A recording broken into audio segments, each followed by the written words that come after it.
Hi, this is CJ, and I'm bringing you a little mini lesson on Unit 5, Lesson 10, Equations and Graphs, Roots and Intercepts. So I'm going to be showing you how to work through problem number 8 on page 466. Let's take a look at it. Okay. So the directions say, determine 1, the number of x-intercepts, 2, whether the parabola opens upward or downward, and 3, if the vertex lies on, below, or above the x-axis. Now, again, I begin most of these little mini lessons with the caveat that you really needed to have looked at the online lesson and looked at the lesson in the textbook and tried to solve some of these problems. Okay, this is to help you if you're kind of still struggling a little bit with the material. Do not rely on this solely to understand all of the material for the lessons. Okay, I don't necessarily cover everything, so it's not going to help you in the long run if you rely on these completely. So, but yeah, okay, so we have to find these 3 things. Now, you say to yourself, oh, well, what formulas do I need to know? What formula am I going to be using? And ask yourself that question. Okay, what's the answer you give yourself? Huh? Well, the answer is you're going to be needing to use the discriminant. Remember, because the discriminant tells you how many roots you have, and then that's going to tell you that's going to give you the number of x-intercepts. Okay.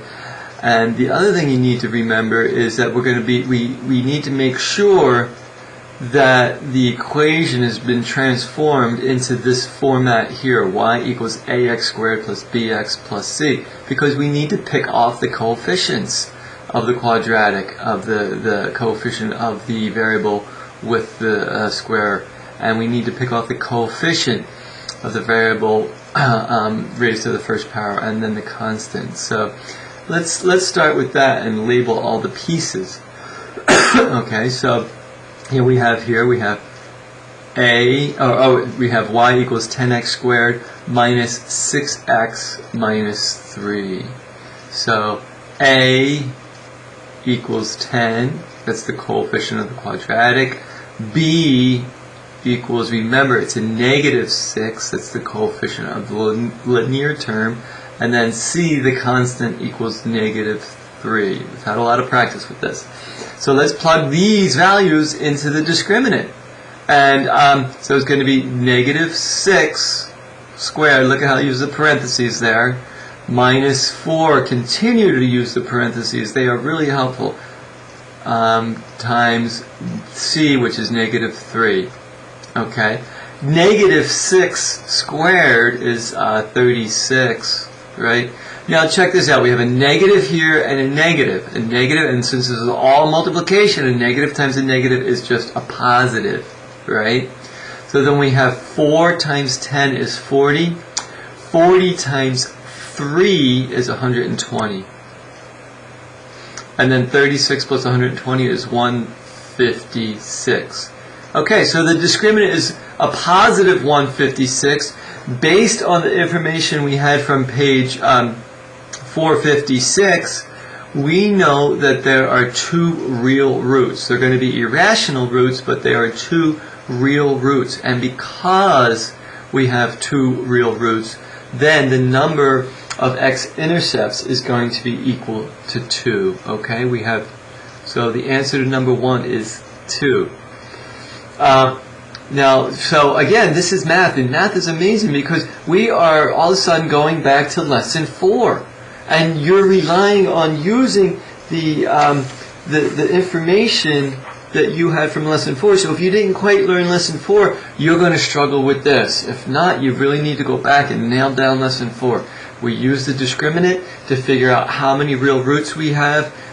Since it's a positive 156, we have 2 real roots. They will be irrational, but they will be real. If you're not sure what those words are that I'm talking about, irrational and real, make sure you look them up. Okay, you can use your glossary, you can use the index, and get the answers to that. Now, So that's number 2. That's number 1. So number 2, whether the parabola opens upward or downward. Okay, to answer that question, all we need to do is take a look at A. A is equal to 10. Now, since it's positive, it says since the coefficient of the quadratic, or since the coefficient of the variable that's raised to the second power is positive, it says that this parabola opens upward. It will hold water. Okay, if it's negative, it would not hold water. It would be down.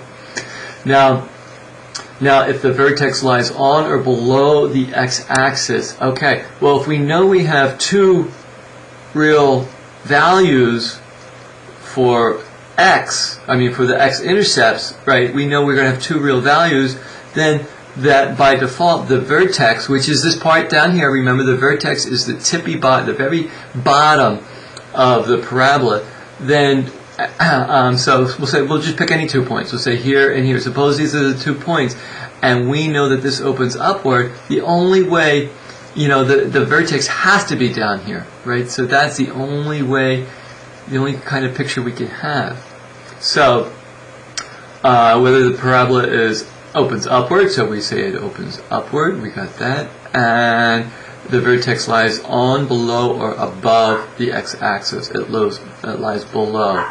So there's some logic going on here, some reasoning that you have to put into play and think about in order to be able to answer question number 3. Okay, let's take a look at, and this is the actual graph of the equation y equals 10x squared minus 6x minus 3. This is the actual, and you can see here are the x-intercepts right here, and here is the vertex, and it is below the x-axis.